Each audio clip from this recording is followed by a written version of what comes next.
এবারে নির্বাচনে উচ্চ আদালত থেকে স্থগিতাদেশ নিয়ে ভোটে লড়ছেন অন্তত ৪৫ জন ঋণ খেলাপি প্রার্থী।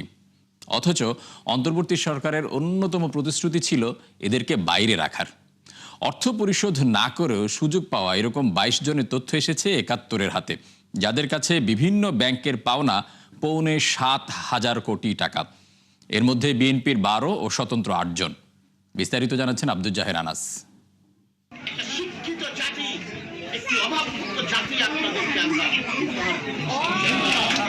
এলাকার বহুমুখী উন্নয়ন, জনগণের সেবা আর চাকরি কর্মসংস্থানের প্রতিশ্রুতি দিয়ে ভোটের মাঠে চষে বেড়াচ্ছেন খুলনা ৩ আসনের প্রার্থী আরিফুর রহমান মিঠু। নির্বাচনী লড়াইয়ে জিততে যিনি পার করছেন নির্ঘুম রাত আর পরিশ্রম করছেন ২৪ ঘন্টা, অথচ জনগণের মন জয় করার আশ্বাসের আড়ালে তিনি একজন ঋণ খেলাপি। অর্থাৎ সময়মতো পরিশোধ করেননি বিভিন্ন ব্যাংকের ২০২০ কোটি টাকা, যা দেশের আইনে শাস্তিযোগ্য অপরাধ। অথচ তারপরও জনপ্রতিনিধি হওয়ার লড়াইয়ে এই সুযোগ তিনি পেয়েছেন উচ্চ আদালতের কৃপায়।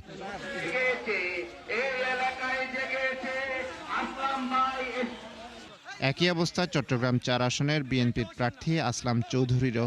ব্যাংক থেকে জনগণের আমানতের ১৬৯০ কোটি টাকা ঋণ নিয়ে তিনিও পরিশোধ করেননি সময়মতো। তথ্য অনুযায়ী এবারের নির্বাচনের লড়াইয়ে উচ্চ আদালত থেকে স্থগিতাদেশ নেন ৪৫ জন ঋণ খেলাপি। এর মধ্যে ২২ জনের তথ্য এসেছে একাত্তরের হাতে, যাদের কাছ থেকে ব্যাংকগুলোর পাওনা ৬,৭৬৪ কোটি টাকা। আরও ভয়ঙ্কর তথ্য হলো মাত্র ৫ জন প্রার্থীর কাছে সেই ঋণের ৫,৯৯৭ কোটি টাকা আটকে আছে। আদালতের দেয়া স্থগিতাদেশ তাদেরকে ভোটের মাঠে সুযোগ করে দিলেও জনগণকে দেয়া প্রতিশ্রুতি কতটা নৈতিক ভিত্তির উপর দাঁড়িয়ে দিচ্ছেন সেই প্রশ্ন বিশেষজ্ঞদের। আমরা সুপারিশ করেছিলাম সুস্পষ্টভাবে ৬ মাস আগে ঋণ খেলাপিরা তাদের ঋণ পরিশোধ করতে হবে, এবং একই সাথে যারা অভ্যাসগত ঋণ খেলাপি তারা কোনোভাবে যেন নির্বাচনে অংশ নিতে না পারে। কিন্তু আমাদের নির্বাচন কমিশন আমাদের এই সুপারিশের প্রতি ভ্রুক্ষেপ করে নেই। কী কারণে আমরা তা আমাদের কাছে বোধগম্য নয়। তথ্য অনুযায়ী মিঠু আসলাম চৌধুরী ছাড়াও সিলেট ১ আসনের বিএনপির প্রার্থী খন্দকার আব্দুল মোক্তাদিরের ব্যক্তিগত প্রতিষ্ঠানের নামে নেয়া মোট ঋণ ৮৩৯ কোটি টাকা। একইভাবে বগুড়া ১ আসনের বিএনপির প্রার্থী কাজী রফিকুল ইসলামের খেলাপি ঋণ ৭৪৫ কোটি টাকা।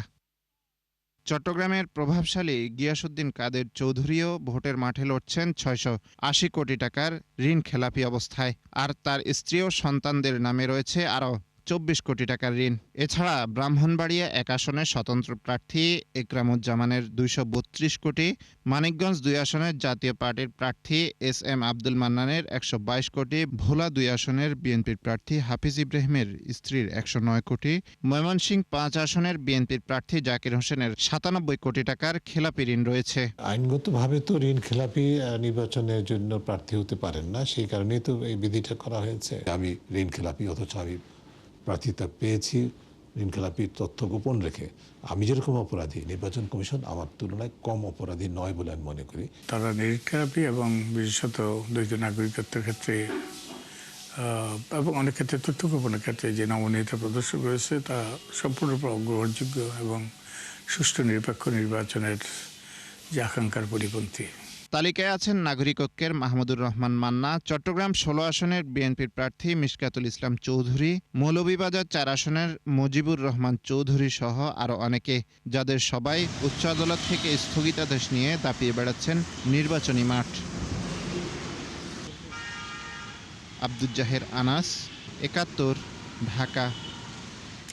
দর্শক, নির্বাচনী অর্থনীতি নিয়ে আলোচনার জন্য এই মুহূর্তে আমাদের সাথে যুক্ত হচ্ছেন BIISS এর গবেষণা পরিচালক ডক্টর মাহফুজ কবির। আমরা যাচ্ছি তার কাছে। ডক্টর মাহফুজ কবির, একাত্তর বিজনেসে আপনাকে স্বাগত জানাচ্ছি। আমরা প্রতিবেদনে যেমনটি দেখছিলাম যে ৪৫ জন প্রার্থী রয়েছেন এবারে নির্বাচনে, যারা মোটা দাগে ঋণ খেলাপি, কিন্তু আদালতের স্থগিতাদেশ নিয়ে তারা জনপ্রতিনিধি হওয়ার আশায় রয়েছেন এবং জনগণকে বিভিন্ন প্রতিশ্রুতিও দিচ্ছেন। এই বিষয়টিকে আপনি কিভাবে দেখছেন, কিভাবে মূল্যায়ন করছেন বিষয়টিকে?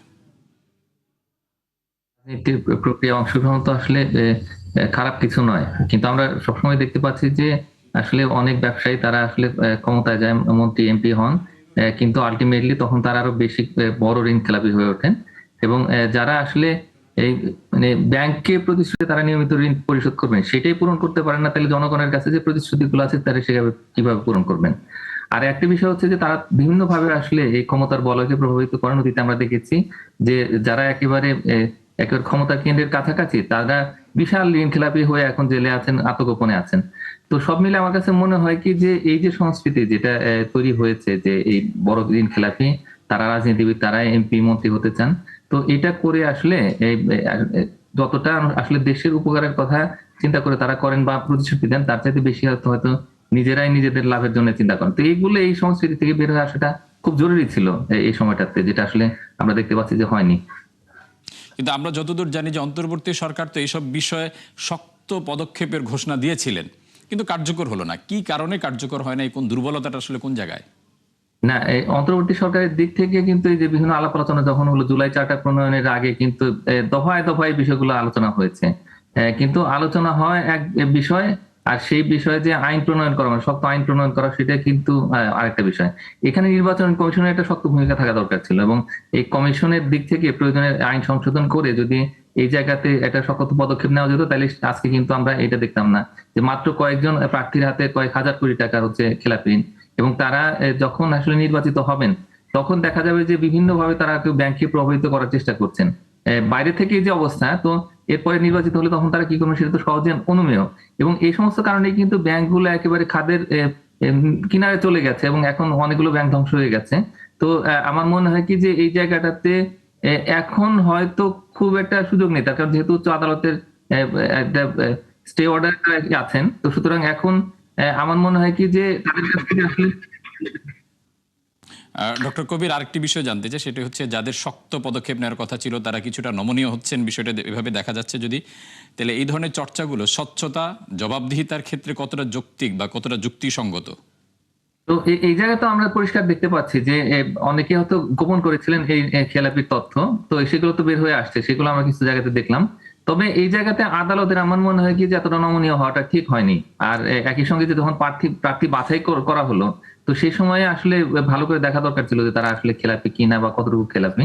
তো এই জায়গাটাতে আমি মনে করি যে একটা গ্যাপ হয়ে গেছে। তবে এখন যেটা আমরা একটু প্রত্যাশা করবো এই রাজনৈতিক দলগুলোর কাছ থেকে, সেটা হলো যে তারা যেন তাদের নির্বাচনী ইশতেহারে পরিষ্কার করে বলে দেন যে এই একটা নির্দিষ্ট সময়সীমা দিতে হবে, এই সময়সীমার মধ্যে তাদেরকে ঋণগুলো পরিশোধ করতে হবে, খেলাপিগুলো। ডক্টর কবির, আমরা খুব সংক্ষেপে একটা বিষয় জানতে চাইবো। নির্বাচনের মাঠে কালো টাকার আধিপত্য আগে দেখা গেছিল, এখন সেই সংখ্যা আছে কিনা সংক্ষেপেই? হ্যাঁ, না, এই সংখ্যা তো অবশ্যই আছে। তার কারণ সবাই তো চেষ্টা করবেন যে আসলে ভোটারদের মন জয় করতে এবং তাদের পক্ষে ভোটটা নিয়ে আসতে।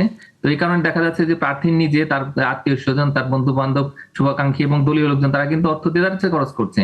এবং যেহেতু নির্বাচন কমিশন একটা বার দিয়েছে, তার উপরে যে খরচটা হচ্ছে, আমার মনে হয় যে এখানে কালো টাকার যথেষ্ট সুযোগ আছে এবং সেটি ব্যবহার করা হচ্ছে। ডক্টর মাহফুজ কবির, আপনাকে অসংখ্য ধন্যবাদ একাত্তর বিজনেসে সময় দেওয়ার জন্য। দর্শক, নির্বাচনী অর্থনীতি আলোচনার জন্য আমাদের সাথে যুক্ত ছিলেন BIASS এর গবেষণা পরিচালক ডক্টর মাহফুজ কবির। আমরা যাচ্ছি পরবর্তী প্রসঙ্গে।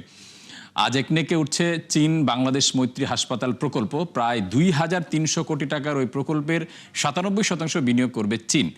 প্রকল্প প্রস্তাবনা অনুযায়ী নীলফামারীতে 1000 শয্যার ওই হাসপাতাল নির্মিত হবে আগামী 3 বছরে, যেখান থেকে বাণিজ্যিক পরিচালনার মাধ্যমে মুনাফা নিতে পারবে চীন। এই প্রকল্প উত্তরাঞ্চলের স্বাস্থ্যসেবার উন্নয়নে বড় পরিবর্তন আনবে। এটি ছাড়াও মোট 26টি প্রকল্প তোলা হচ্ছে আজ। এর মধ্যে 23টি উন্নয়ন প্রকল্প। এতে মোট ব্যয় ধরা হয়েছে 46 কোটি টাকা। অন্য প্রকল্পের মধ্যে গুরুত্বপূর্ণ রূপপুর বিদ্যুৎ কেন্দ্রের সংশোধন। এতে সভাপতিত্ব করবেন প্রধান উপদেষ্টা ডক্টর মোহাম্মদ ইউনূস।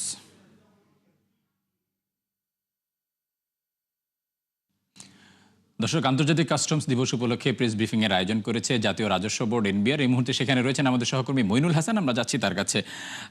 মইনুল, আমরা দেখতে পাচ্ছি ব্রিফিং কিছুক্ষণের মধ্যে সম্ভবত শুরু হবে, তবে আমরা জানতে চাই এবারে কাস্টমসের মূল প্রতিপাদ্য বিষয়টা কি এবং কি কি বিষয় গুরুত্ব দিয়ে কাজ করতে চায় NBR সামনের দিনগুলোতে?